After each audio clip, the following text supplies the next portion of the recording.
कभी रात में आसमान की रफ देखकर ये ख्याल आया है कि इस अंतहीन अंधेरे में हम हैं कहाँ, ये सब शुरू कैसे हुआ और इस भव्य कहानी में हमारी छोटी सी पृथ्वी का रोल क्या है? ये वो सवाल है जिसने हजारों सालों से मुझे लगता है इंसानों को सोने नहीं दिया है। बिल्कुल। आज हम जिन स्रोतों पर बात करने वाले हैं वो हमें इसी सवाल के जवाब की तलाश में एक जबरदस्त सफर पे ले जाते हैं। ब्रह्मांड की शुरुआत से लेकर हमारे अपने घर यानी सौरमंडल और पृथ्वी की गतियों तक। हाँ, और आज हमारा मिशन यही है कि हम उन बड़े बड़े नियमों को समझे जो हमारी रोज की जिंदगी पर असर डालते हैं।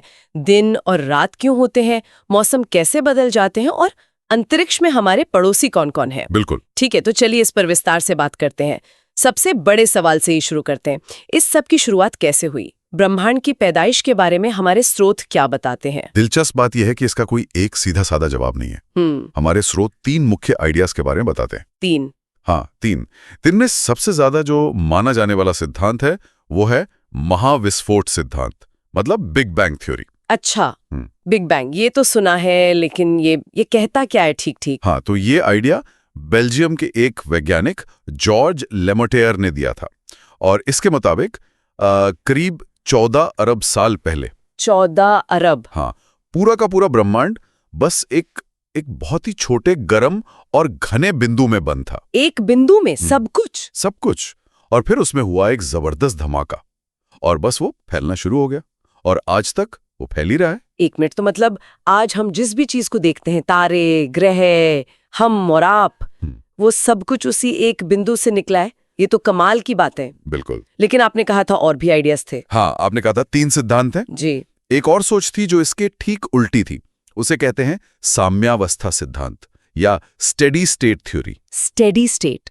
हाँ, गोल्ड, हरमन बॉन्टी और फ्रेड हॉयल जैसे वैज्ञानिकों का मानना था कि ब्रह्मांड की कोई शुरुआत हुई ही नहीं थी। कोई शुरुआत नहीं? मतलब ये हमेशा से था? हमेशा से। जैसा आज है वैसा ही था। ये फैलता जरूर है, लेकिन जैसे जैसे ये फैलता है, बीच की खाली जगह में नया पदार्थ बनता रहता है ताकि ये हमेशा एक जैसा दिखे। ये तो बिल्कुल अलग कहानी है। तो फिर बिग बैंग को ही क्यों सही माना गया? कोई तो सबूत मिला होगा। हाँ, यहीं पर कहानी में एक मजेदार मोड़ आता है। 1960 के दशक में वैज्ञानिकों को कुछ ऐसा मिला जिसने सब कुछ बदल दिया। अच्छा? उन्हें पूरे ब्रह्मांड में फैली हुई एक हल्की सी गर्मी की गूंज मिली, जिसे कॉस्मिक माइक्रोवेव बैकग्राउंड रेडिएशन कहते हैं। कॉस्मिक माइक्रोवेव बैकग्राउंड, ये क्या था? ये असल में उस शुरुआती महाविस्फोट से बची हुई गर्मी थी, एक तरह की गूंज। बिग बैंग थ्योरी तो यही कह रही थी कि ऐसी कोई गूंज होनी चाहिए। अच्छा। लेकिन स्टेडी स्टेट थ्योरी ये नहीं समझा पा रही थी कि ये गर्मी कहां से आई। तो ये एक तरह से बिग बैंग का सबसे बड़ा सबूत बन गया। वाह, मतलब एक गूंज ने पूरे ब्रह्मांड की कहानी बता दी। और वो तीसरा सिद्धांत क्या था? तीसरा आइडिया और भी मजेदार है। उसे दोलन सिद्धांत या ऑसिलेटिंग यूनिवर्स थ्योरी कहते हैं। डॉक्टर एलन सैंडेज ने इसे आगे बढ़ाया था। दोलन मतलब पेंडुलम की तरह? कुछ वैसा ही। उनकी सोच ये थी कि यूनिवर्स एक रबर बैंड की तरह है। ये बिग बैंग से फैलता है, फिर एक दिन गुरुत्वाकर्षण की वजह से इसका फैलना रुक जाएगा और ये वापस सिकुड़ना शुरू कर देगा। सिकुड़ेगा? हाँ, सब कुछ वापस उसी एक बिंदु में समा जाएगा और फिर एक नया बिग बैंग होगा। मतलब एक अंतहीन साइकिल, फैलता है और फिर सिकुड़ता है, जिसे शायद बिग क्रंच कहते हैं। सही कहा, बिग क्रंच। पर आज इस आइडिया को मानने वाले बहुत कम हैं। क्यों? क्योंकि अभी तक हमारे पास जो भी सबूत हैं वे यही दिखाते हैं कि ब्रह्मांड का फैलाव धीमा नहीं हो रहा, बल्कि वो और भी तेज होता जा रहा है। इसलिए फिलहाल तो सिकुड़ने की संभावना दूर दूर तक नहीं दिखती। तो ये सिद्धांत बताते हैं कि ब्रह्मांड एक बिंदु से फैलकर इतना विशाल हो गया और इस विशालता में हर जगह तारों के झुंड हैं, जिन्हें हम आकाशगंगा कहते हैं। बिल्कुल। मुझे हमेशा लगता है कि आकाशगंगा शब्द सुनने में बहुत बड़ा लगता है, लेकिन असल में ये है क्या? ये सिर्फ तारों का ढेर है या कुछ और भी है? आप इसे तारों का एक बहुत बड़ा शहर समझ सकती हैं। एक आकाशगंगा यानी गैलेक्सी, अरबों खरबों तारों, उनके ग्रहों, गैस और धूल के बादलों का एक विशाल सिस्टम है। अरबों खरबों? हाँ, जो गुरुत्वाकर्षण से एक दूसरे से बंधा हुआ है। इसकी शुरुआत होती है हाइड्रोजन गैस के एक बहुत बड़े बादल से, जिसे निहारिका या नेब्यूला कहते हैं। यही बादल धीरे धीरे सिकुड़ता है और उसी से तारे और ग्रह जन्म लेते हैं। तो क्या ऐसे शहर ब्रह्मांड में बहुत सारे हैं या हम अकेले हैं? यही तो सबसे हैरान करने वाली खोज थी। ये खगोल शास्त्री एडविन हब्बल ने की थी। उन्होंने दुनिया को बताया कि ब्रह्मांड में हमारी आकाशगंगा अकेली नहीं है। हम अकेले नहीं हैं। नहीं, बल्कि ऐसी अरबों आकाशगंगाएं हैं। इस एक खोज ने ब्रह्मांड को लेकर हमारी पूरी समझ ही बदल दिया था। तो हमारी वाली आकाशगंगा का भी कोई नाम होगा? जी हाँ, हमारी अपनी आकाशगंगा का नाम है मंदाकिनी या दुग्ध मेखला, अंग्रेजी में मिल्की वे। मिल्की वे, हाँ, ये नाम तो सुना है। और इसका आकार कैसा है? हमारे स्रोत बताते हैं कि इसका आकार एक चपटी चक्री जैसा है, जिसे स्पाइरल या स्पाइरल कहते हैं। और एक और मजेदार फैक्ट ये है कि गैलीलियो वो पहले इंसान थे जिन्होंने टेलीस्कोप से देखकर बताया था कि यह दूधिया पट्टी असल में अनगिनत तारों से बनी है। वाह! तो हमने ब्रह्मांड की शुरुआत से अपनी कहानी शुरू की, फिर अरबों आकाशगंगाओं में से अपनी मंदाकिनी को ढूंढा। अब चलते हैं इस आकाशगंगा के शहर के अंदर चलते हैं और इसके एक तारे हमारे अपने सूर्य और उसके परिवार से मिलते हैं। बिल्कुल। तो एक तारे को तारा क्या बनाता है? ये सिर्फ एक चमकती हुई चीज तो नहीं है? बिल्कुल नहीं, ये बहुत अच्छा सवाल है। तारों की अपनी रोशनी और अपनी गर्मी होती है जो उन्हें ग्रहों से अलग बनाती है। अपनी रोशनी? हाँ, और ये ऊर्जा आती है उनके अंदर चल रही एक प्रक्रिया से जिसे नाभिकीय संलयन या न्यूक्लियर फ्यूजन कहते हैं। Nuclear fusion? हाँ। ये क्या होता है? आप इसे एक तरह का ब्रह्मांडीय प्रेशर कुकर समझ सकती हैं। तारे के केंद्र में इतना ज्यादा दबाव और गर्मी होती है कि हाइड्रोजन के परमाणु आपस में जुड़ने के लिए मजबूर हो जाते हैं और हीलियम बन जाते हैं। अच्छा। इस जुड़ने की प्रक्रिया में जो जबरदस्त ऊर्जा निकलती है वही हमें रोशनी और गर्मी के रूप में महसूस होती है। और ये बने किस चीज से होते हैं? क्या ये सिर्फ गैस के गोले हैं? हाँ, मुख्य रूप से ये गैस के ही गोले हैं। हमारे स्रोत बताते हैं कि किसी भी तारे में लगभग 70% हाइड्रोजन होती है और बाकी ज्यादातर हीलियम। दिलचस्प बात है। एक और आकर्षक बात, तारों के रंग और उनकी उम्र का कनेक्शन है। रंग और उम्र? हाँ, जो तारा जितना ज्यादा चमकीला और नीला दिखाई देता है वो उतना ही जवान और गर्म होता है। वो अपनी हाइड्रोजन बहुत तेजी से जला रहा होता है। वहीं पीले और लाल तारे ज्यादा उम्र वाले और ठंडे होते हैं। इसका कोई जाना पहचाना उदाहरण है हमारे आसमान में? बिल्कुल, ध्रुव तारा यानी पोल स्टार। ध्रुव तारा, हाँ। ये इसलिए खास है क्योंकि ये पृथ्वी के उत्तरी ध्रुव के ठीक ऊपर दिखाई देता है।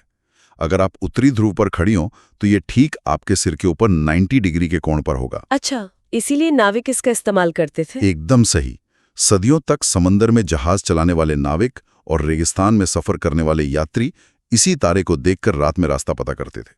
यह आसमान का एक भरोसेमंद कंपास है। तो अब तारों की दुनिया से निकलकर अपने सौर मंडल में आते हैं। जाहिर है हम हमेशा से तो नहीं जानते थे कि ये पृथ्वी सूर्य के चक्कर लगाती है।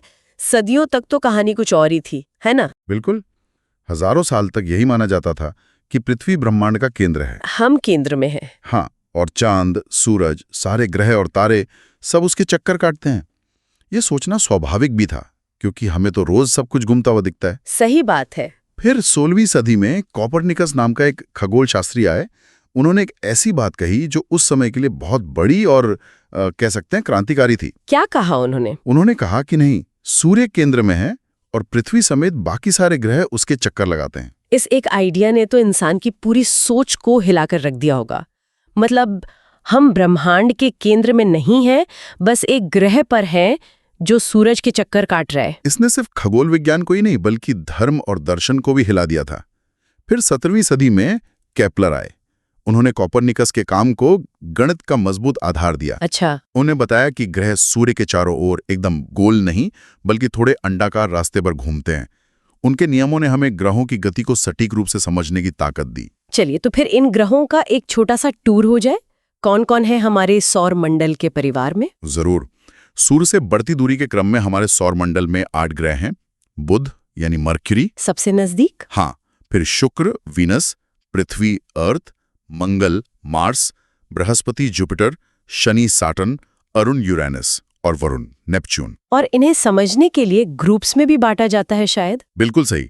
इन्हें समझने के लिए 2 ग्रुप में बांटा जाता है। 2 ग्रुप? वो कैसे? पहले 4 ग्रह बुध, शुक्र, पृथ्वी और मंगल, इन्हें आंतरिक या चट्टानी ग्रह कहते हैं। हाँ, चट्टानी ग्रह। ये सूर्य के काफी करीब हैं, आकार में छोटे हैं और इनकी सतह चट्टान और धातु से बनी है, ठीक हमारी पृथ्वी की तरह। और बाकी के 4? बहुत दूर हैं, आकार में बहुत विशाल हैं और मुख्य रूप से गैस और बर्फ के बने हुए हैं। इन्हें गैस जॉइंट्स भी कहते हैं, है ना? हाँ, गैस जॉइंट्स, बिल्कुल। हमारे स्रोतों में कुछ ग्रहों की खासियतों का भी जिक्र है। जैसे शुक्र को पृथ्वी का जुड़वां क्यों कहते हैं? वो तो हमारे जैसा बिल्कुल नहीं लगता। उसे जुड़वां उसके आकार और घनत्व की वजह से कहते हैं, जो लगभग पृथ्वी के बराबर है। लेकिन माहौल के हिसाब से वो पृथ्वी का कह सकते हैं शैतान जुड़वां है। शैतान जुड़वां? हाँ, क्योंकि उसके वायुमंडल में कार्बन डाइऑक्साइड भरी पड़ी है, जिससे वो एक प्रेशर कुकर की तरह बन गया है। शुक्र हमारे सौरमंडल का सबसे गर्म ग्रह है। अच्छा, बुध से भी ज्यादा गर्म, जबकि वो सूरज के ज्यादा पास है। हाँ, अपने वायुमंडल की वजह से। इसे भोर का तारा और सांझ का तारा भी कहते हैं, क्योंकि ये अक्सर सूरज उगने से पहले या डूबने के बाद आसमान में सबसे तेज चमकता। और मंगल ग्रह, जिसे लाल ग्रह भी कहते हैं, उसका लाल रंग कहाँ से आया? मंगल की मिट्टी में बहुत सारा आयरन ऑक्साइड है, यानी कि जंग। ओ, जंग। हाँ, उसी वजह से वो लाल दिखाई देता है। बृहस्पति हमारे सौरमंडल का दादा है, सबसे बड़ा ग्रह। शनि अपने खूबसूरत छल्लों यानी रिंग्स के लिए मशहूर है। वो छल्ले किस चीज के बने हैं? वो बर्फ और चट्टानों के करोड़ों टुकड़ों से बने हैं। और अरुण ग्रह अपनी धुरी पर इतना ज्यादा झुका हुआ है कि ऐसा लगता है जैसे ये लुढ़कते हुए सूर्य का चक्कर लगा रहा हो। और बेचारे प्लूटो का क्या हुआ? उसे परिवार से क्यों निकाल दिया गया? प्लूटो की कहानी भी दिलचस्प है। वो कभी 9वां ग्रह माना जाता था, लेकिन 2006 में अंतर्राष्ट्रीय खगोलीय संघ ने ग्रह होने की परिभाषा को और सख्त कर दिया। एक नई परिभाषा? जी, उन्होंने कहा कि ग्रह होने के लिए 3 शर्तें पूरी करनी होती हैं: सूर्य का चक्कर लगाना, लगभग गोल होना और अपनी कक्षा के आसपास के छोटे-मोटे पिंडों को साफ कर देना। अच्छा, और प्लूटो? प्लूटो तीसरी शर्त पूरी नहीं कर पाया, इसलिए उसे ग्रहों की लिस्ट से हटाकर एक नई कैटेगरी बौना ग्रह ड्वार्फ प्लैनेट में डाल दिया गया। तो इस पूरे ब्रह्मांडीय नाच का हम पर यानी पृथ्वी पर रहने वालों पर क्या असर पड़ता है? चलिए अब बात करते हैं कि हमारा ग्रह कैसे चलता है और क्यों हमारी दुनिया वैसी है जैसी वो है। ये सबसे जरूरी सवाल है, क्योंकि ये सीधे हमारी जिंदगी से जुड़ा है। पृथ्वी की 2 मुख्य गतियां हैं। पहली है घूर्णन, रोटेशन। अपनी धुरी पर घूमना। हाँ, पृथ्वी एक लट्टू की तरह अपनी धुरी पर घूमती है।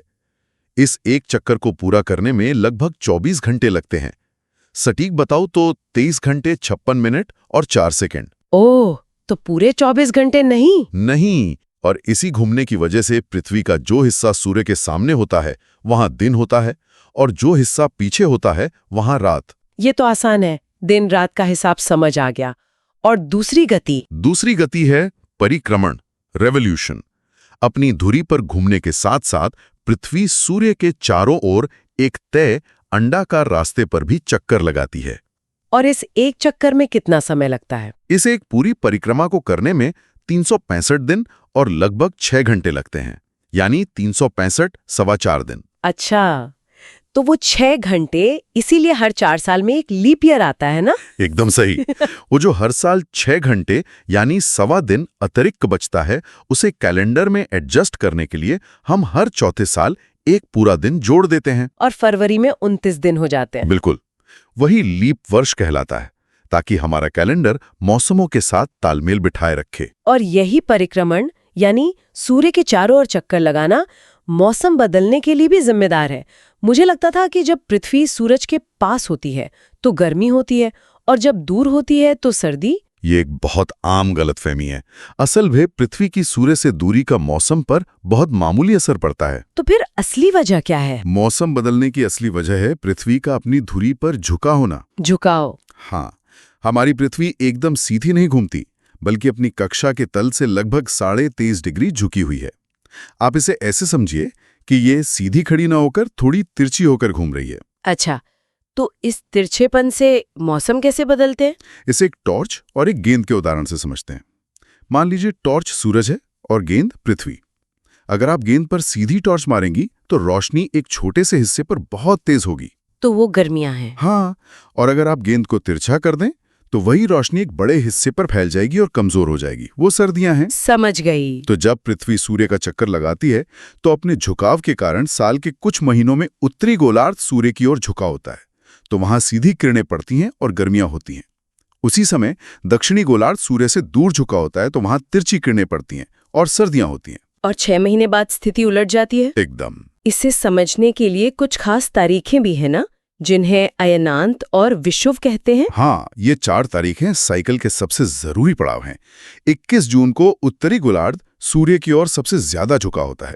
इसे ग्रीष्म अयनांत, समर सॉल्स्टिस कहते हैं। इस दिन उत्तरी गोलार्ध में सबसे लंबा दिन होता है। जी हाँ, साल का सबसे लंबा दिन और सबसे छोटी रात।